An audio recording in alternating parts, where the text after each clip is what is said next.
할렐루야. 주님의 은혜가 오늘도 여러분의 삶 가운데 가득하시기를 주의 이름으로 축원을 드립니다. 예수님께서 산상수훈 이후 7장, 8장, 이제 9장까지 계속해서 이 놀라운 역사와 소위 말하면 기적이라고 할 수 있죠. 이적들을 베푸시고 제자들을 이제 12를 선택을 하셨습니다. 따라다니는 무리들 중에 12를 선택하신 거죠. 뭐 따라다니는 무리들이라고 시원찮았느냐? 그건 아니죠. 주님께서 가르치시는 산상수훈 아니면 그 이전부터 계속 따라다녔던 무리들입니다. 그러니까 뭘 보고 따라다닌 거냐면 주님 보고 따라다닌 거죠. 그러면서 주님이 기적과 이적, 귀신 쫓는 거, 병 고치는 거, 죽은 자 살리는 거 뭐 다 본 사람들입니다. 다 봤는데 그 중에서도 특별히 12를 택했다는 거죠. 무리들도 주님을 봤지만 주님도 무리들을 보셨겠죠.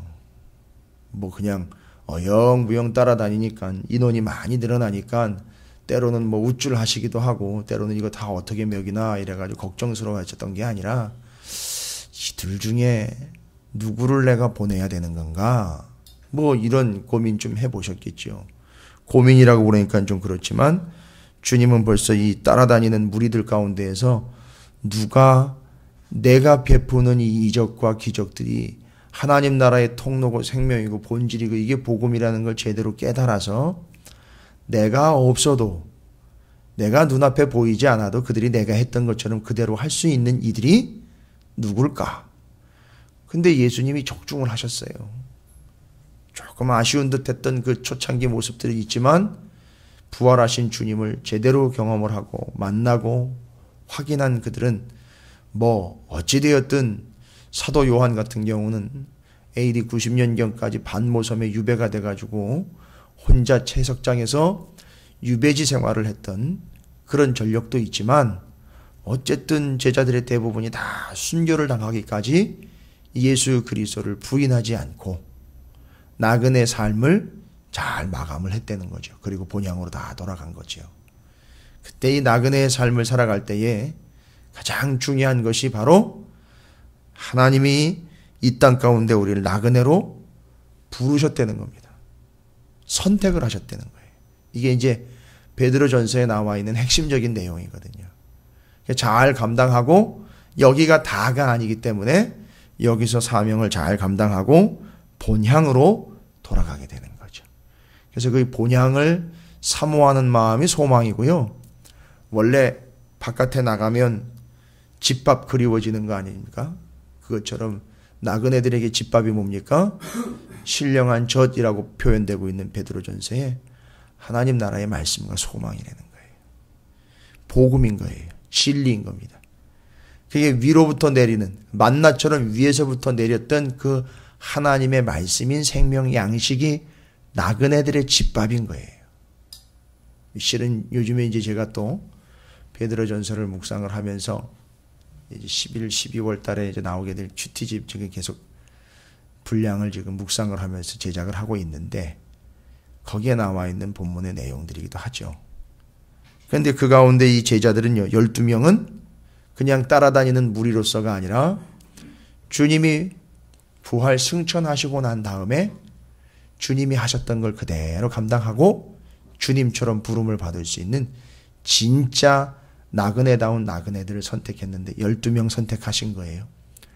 아주 잘 선택하셨어요. 다 순교당했고 다 사명을 잘 감당했어요. 어제도 말씀드렸지만 바돌로메 같은 경우는 껍데기가 벗겨지는 순교를 당하고 또 어떤 이는 기름에 튀겨지는 순교를 당하고 어떤 이는 십자가에 거꾸로 박혀 죽고 사지가 찢겨서 죽고 내 팔과 다리에다가 각각 말을 다 묶어요. 마차를. 그러면 사방에서 그냥 동시에 말이 출발을 하면 사지가 찢겨서 죽는 그런 고통들을 당합니다. 참 잘 선택하신 것 같아요. 주님이. 뭘 보고 선택을 하셨을까요? 주님께 잘 보이는 거 가지고 선택하셨을까요? 아니요. 따라다니는 무리들 속에서 때로는 부족한 듯 보이지만 그래도 끝까지 나와 함께 가다가 끝까지 그 고통 속에서도 그것을 견디어낼 수 있는 자들이 누굴까? 뭐 주님이 알아서 선택하셨겠죠. 그래서 선택된 것이 열둘이었고 이스라엘의 12지파가 제사장 나라를 이끌어갔다면 이 제자들이 이제 하나님 나라를 이끌어가는 거죠. 그래서 12를 선택한 이유였고 미흡했던 그 이스라엘의 구원에 대한 사역들을 12제자를 통해서 좀 완성을 해보려고 하셨던 것. 이거 우리가 다 파악할 수 있는 내용들입니다. 그런데 이게 이제 보내는 것이 주님이 이제 선택을 하는 것은 또 주님의 뜻이었고 주님의 계획이었고 주님의 전적 능력이었습니다. 근데 이제 보내는 것이 이들 제자를 이제 복음을 전하라고 보내야 되는데 여러분 만만치 않죠. 너무너무 힘들고 고통스럽죠. 그런 제자들이 나가서 복음을 전해야 하는 상황을 어떤 상황이라고 이야기하고 있느냐 하면 그러니까 이게 아무나 보낼 수 없는 거였었어요. 그냥 하고 따라다닌다고 무리들이 너 괜찮겠다. 너 한번 해볼래? 이래가지고 보낸 게 아니라 12를 선택하신 이유가 있었습니다. 왜일까요? 오늘 16절이 시작되면서 제자로 이 땅 가운데 보내는 하나님의 나라의 원칙은 있지만 이 나라 이 세상의 환경이 어떤 환경이냐 하면 이런 상황이라는 거를 어떻게 이렇게 동물들을 비유를 들어가지고 제대로 이 말씀을 하시는지 보라 내가 너희를 보내는 것이 양을 이리 가운데 보내는 것과 같다라고 이야기를 하십니다. 제자들을 보내는 게 그냥 좋은 게 좋은 거라고 보내는 야 좀 한번 해봐 뭐 이렇게 한번 해봐 그래도 어려워도 좀 해야 되는 거 아니냐 이렇게 해서 이들을 설득해 보내는 것이 아니라 정말 만만치 않은 상황인 거예요. 이리 소굴로 양을 보내는 것 같은 거 그런 상황이 되는 거예요. 야 이게 너무너무 힘든 거 아닙니까? 근데 그 이리들이 누구냐 봤더니만요 익숙한 이리들이에요.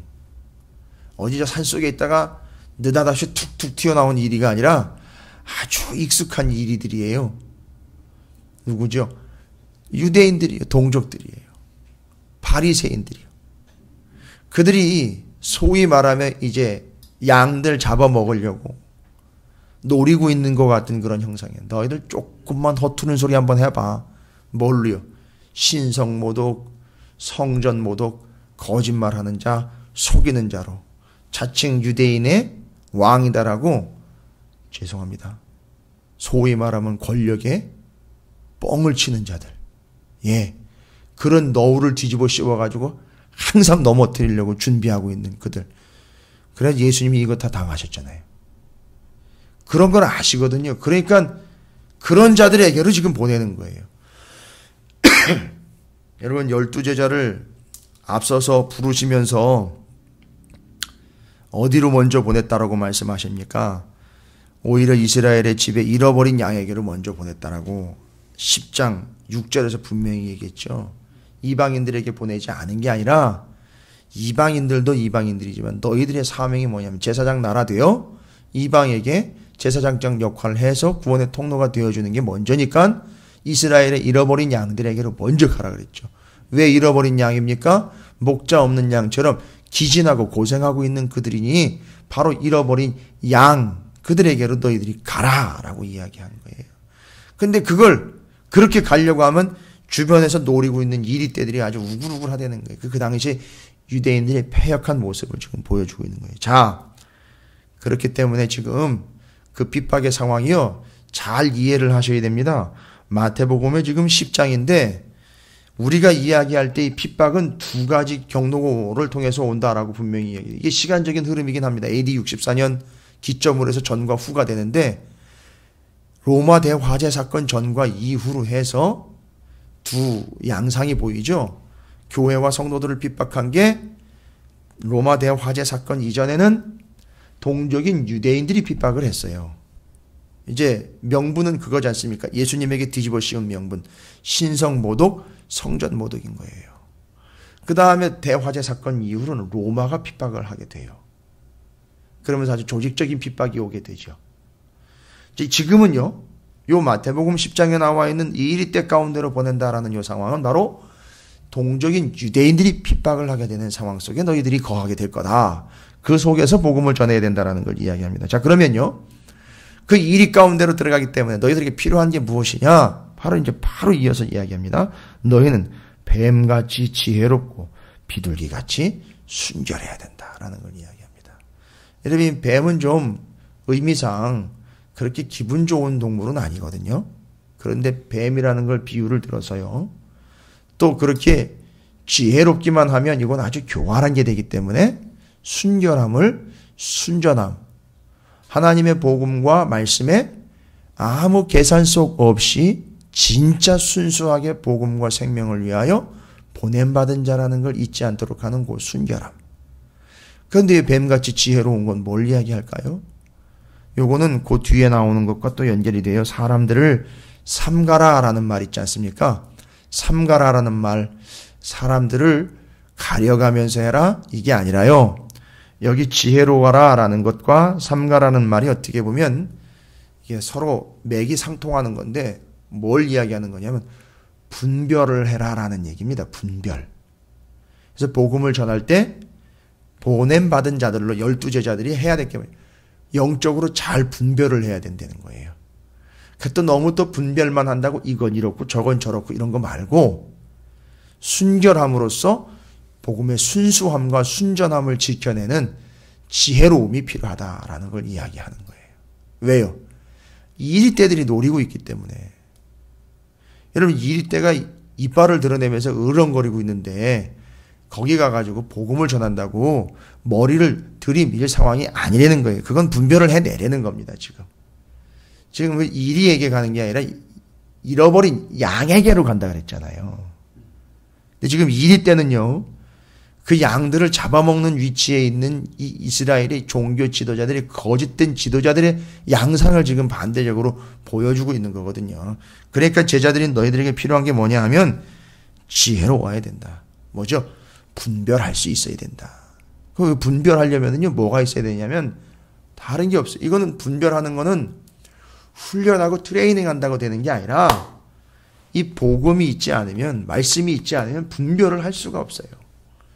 그래서 분별을 해야 되는데 지혜롭다라는 게 또 어디서 오는 겁니까? 말씀에서 오는 거 아닙니까? 그 지혜로워야 된다.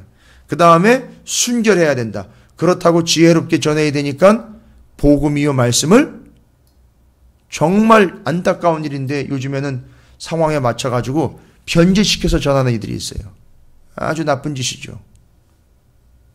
그 상황에 맞춰가지고 전한다고 말씀과 복음을 변질을 시켜가지고 거기다 맞춰가지고 변형을 시켜서 전하는 그런 케이스들이 있어요. 아이, 그렇게 하지 말라는 거예요.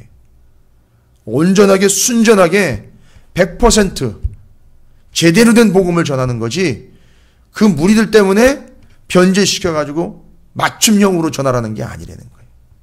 그래서 분별할 수 있고 순전하게 전해야 된다. 그래서 지혜롭고 순결하라라는 걸 이야기하는 것이고, 사람들 삼가라, 아까 말씀드린 것처럼 분별할 줄 알아야 된다 이거죠.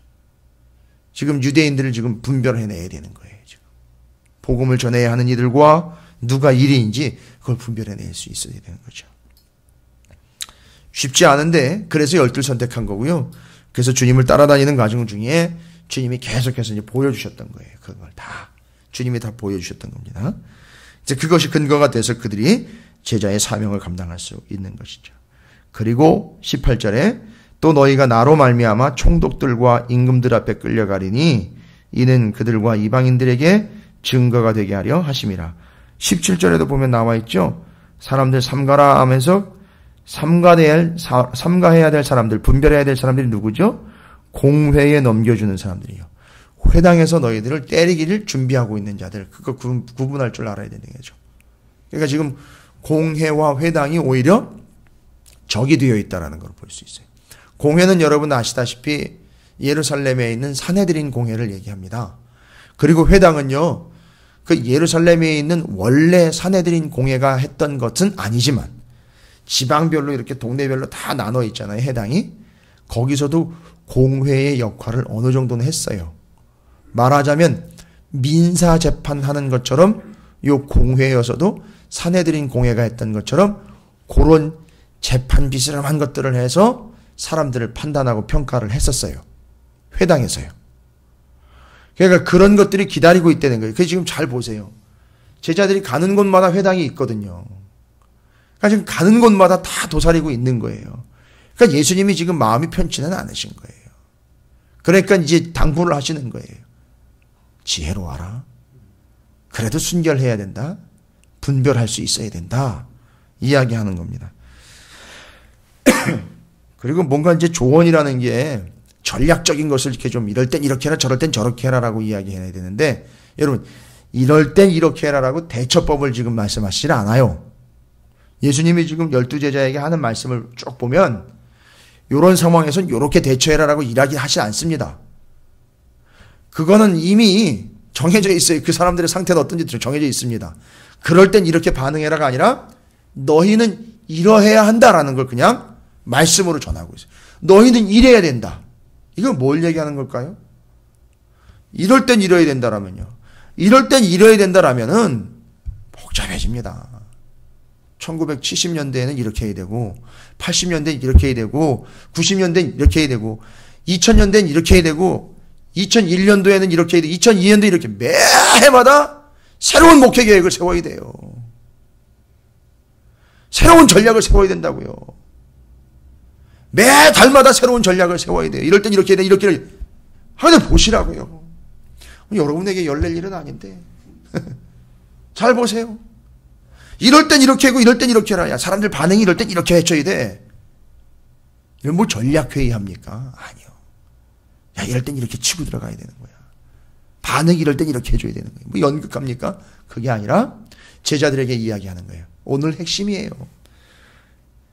본문을 이렇게 정리했던 적은 없을 거예요. 그러나 이건 본문이 주는 진짜 의미라고 저는 믿어요. 이럴 땐 이렇게 돼야 된다. 이럴 땐 이렇게 대처. 아니요. 너희는 제자 12 너희는 이러해야 한다라고 정리를 그냥 끝내버리고 있어요. 2016년도는 또 트렌드가 이러니까 이렇게 대처해야 된다? 아니요. 너희는 이래야 된다라는 그냥 원칙이 언제부터요? 처음 12사도를 부를 때부터요. 오늘까지 너희 성도들이요 제자들이요 너희는 이러해야 한다. 교회는 이러해야 한다라는 걸요. 2000년 동안 계속 원칙으로 삼아왔다고요. 그 원칙 가지고 가면 됩니다. 답답하죠. 이 원칙을 내려놓고는 상황을 판단해가지고 거기에 대처할 수 있는 대처 능력이 요즘은 이제 능력이 돼버린 거예요. 그게 교회의 규모가 돼버린 거고요. 그게 교회에 사람들이 많이 오느냐 안 오느냐를 결정짓는 트렌드가 돼버린 거예요. 여러분 교회는 트렌드가 아닙니다. 교회는 원칙이에요. 아, 성도와 교회와 제자는요. 지금 하나님 나라니까 제자들은 어떠해야 된다? 다른 거 없습니다. 지혜로워야 되는 거예요. 순전해야 되는 겁니다. 분별할 줄 알아야 돼요. 다 뭘로요? 말씀으로요. 다시 한번요. 지혜로워야 돼요. 분별할 수 있어야 됩니다. 정말 순수하고 순결해야 됩니다. 이걸 듣는 교회와 성도들이 오히려 답답하게 생각을 해요. 아, 요즘 같은 세상에 그거 어디 통합니까? 아니요. 통하는 게 아니라고요. 우리가 그러해야 된다고요. 우리가 뭐기 때문에요? 이 세상의 나그네이기 때문에요. 여기서 마냥 살아갈 게 아닙니다, 여러분. 언젠가는 본향으로 간다고요. 그래서 우리가 집밥 사모하는 거 아닙니까? 집밥이요. 집 나가면 집밥이 그리운 거예요. 그러니까 본향에서 나와 있기 때문에 본향 집에 그 집밥이 그리운 거예요. 그게 뭐라고요? 신령한 젖 하나님의 말씀이란 말이에요. 그게 지금 사모하고 있는 거예요. 그거 사모하면서 가는 겁니다, 여러분. 저 같은 사람이 이제 바로 그런 거지요. 뭐 집밥 김 선생 같은 거 되는 거죠. 그러니까 그거 제대로 찾는 거예요. 그거 제대로 찾아가는 거예요. 그런데요, 그게 끝이 아니에요. 야, 거기다가 주님이 얘기하십니다. 너네 세상이 미워할 거야. 너네 인정받을 거야 이러질 않고 미워할 거야. 그래가지고 받아들이지 않는 거에 대해서 앞부분에서 얘기했잖아요. 안 받아들이는 그들의 입장이 나중에 소돔과 고모라 같겠지만 너희가 비는 평안을 받아들이지 않는 이들도 있을 것이다. 그럴 때에는 어떻게 하라요? 발에 먼지 털듯 그거 털어버리고 와라. 나는 책임 없다는 거죠. 내가 할 건 다 한 거라는 걸 몸으로 보여줘라. 뭐 그렇게 얘기 앞에도 나왔습니다만 너희들 미워할 거야. 미워할 거야.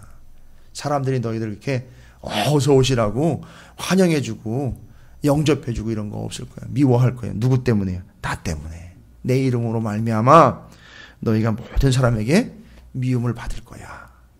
아, 이게 참 쉽지 않네요. 제자로 불렀는데 뭐 능력이, 병 고치는 능력, 귀신 쫓는 능력, 뭐 죽은 사람을 살리는 막 능력까지도 주셨는데 이럴 땐 참 좋았어요. 그죠? 그런데 지금 얘기 들어보니까 아, 이거 쉽지 않네요. 미움 받을 거야. 거기다가 미움 받을 땐 또 이렇게 해야 돼. 그가 아니라 미움이 있건 없건 무슨 얘기입니까? 어떤 미움이 오건 그건 22절이죠. 끝까지 견뎌야 된다는 거예요. 아, 이럴 땐 이렇게 대처해가지고 빠져나가라 뭐 이렇게 대처를 해라 뭐 이렇게 했으면 좋겠는데 끝까지 견뎌내는 건 뭐예요? 끝까지 견디는 자는 구원을 얻으리라. 꼭 정말 주님은요 정말 옳은 얘기만 해요. 주님은 정말 정답만 얘기를 해요. 목사님한테 물어보면 맨날 기도하라는 얘기만 해요. 목사님한테 물어보면 맨날 말씀만 보라고 그래요.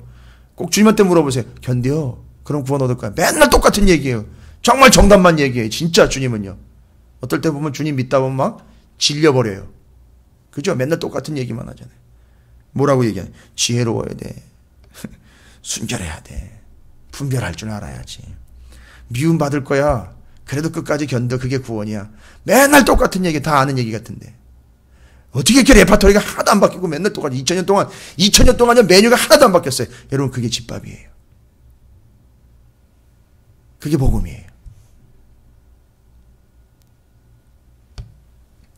그리고 뭐라고 얘기합니까? 23절이에요. 여러분 요게 제가 지금 나그네라고 이야기했던 이유의 근거예요. 뭡니까? 이 동네 다니면서 이제 말씀 전하고 복음 전할 텐데 동네마다 뭐가 있을 거예요. 핍박이 있고 미움이 있을 거 아닙니까? 힘들지. 힘들 거야. 꼭 요럴 때 주님이요. 좀 관광 지도에 맛집 소개하는 것처럼 이렇게 어디 가면 환영받고 어디 가면 인정받고 이런 거 잘 파악해가지고 복음 지도 같은 거 좀 잘 그리셔가지고 이 집이 유명한 집이야. 너 여기 가면 푸대접은 안 받을 거야 해서 요런 집 찾아다니라고 좀 알려주면 좋잖아요. 그러니까 그런 건 알려주는 게 아니고 동네마다 너희들이 핍박받고 인정 못 받을 거야. 어떻게 하랍니까? 그러니까 요런 집 저런 집 찾아가라고 얘기하지 않고 동네 가면 엄청 핍박받을 거야. 그럼 다른 동네로 가. 또 거기서도 핍박받을 거야. 그러면요. 또 다른 동네로 또 피해가. 맨날 이렇게 살다가 가는 거예요. 이 동네에서 핍박받으면 어디로 가요? 저 동네로 가고 저 동네에서 핍박받으면 또 저 동네로 가는 거예요. 여러분 이게 누구 모습이에요? 이게 나그네 모습이에요. 근데 참 기가 막힌 얘기를 해요. 이스라엘의 모든 동네를 다 다니지 못하여서 인자가 오리라.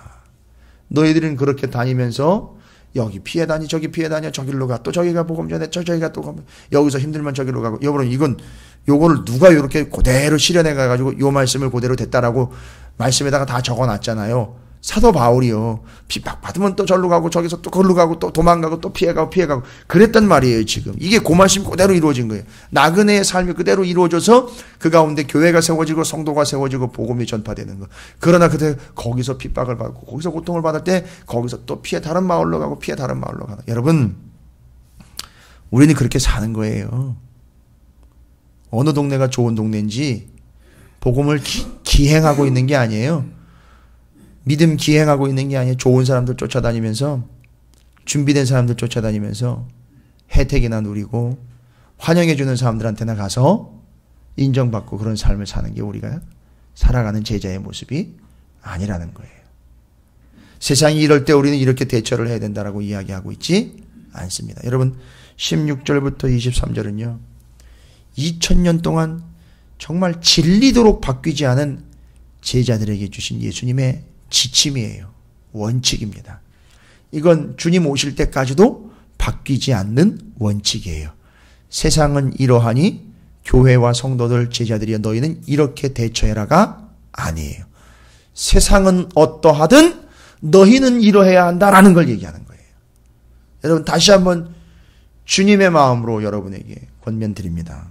여러분은 하나님 나라의 제자들로 주님의 제자들로 부름을 받았습니다. 하나님의 자녀들이에요. 그러니까 세상에 따라서 좌우되는 존재가 아니라 세상이 어찌하든 우리는 지혜로워야 되고요. 순결해야 되고요. 삶과 분별할 줄 알아야 됩니다. 미움 당합니다. 그러나 끝까지 견디셔야 돼요. 또 여기서 그렇게 고통당한다고 어디 더 덜 고통당하는 데를 찾아가는 게 아니라 피해서 또 다른 데 가서 또 당하면 또 피하면 또 다른 데로 가는 거예요. 그게 우리의 나그네의 본질입니다. 그리고 그를 나그네로 부르셨다라고 이야기합니다. 여러분이 그 집밥을 사모하는 나그네의 모습이지만 주님이 부르신 제자들이라는 사실을 잊지 마시고 이 원칙이 지켜지는 교회, 이 원칙을 지켜가는 주님의 제자로서의 여러분 성도들이 되시기를 주님의 이름으로 축원을 드립니다. 이 기록된 대원칙이 바뀌지도 않고 변질되지도 않는 이 대원칙이 여러분의 원칙이 되시기를 주님의 이름으로 축원을 드립니다. 또한 하나님의 말씀, 영원한 생명의 양식, 하나님의 집밥, 이 하나님 말씀을 늘 사모함으로 이 집밥으로 만족하여 여기에 여러분의 마음과 여러분의 입맛과 여러분의 취향이 완전히 고정되어 버리기를 주님의 이름으로 축원을 드립니다.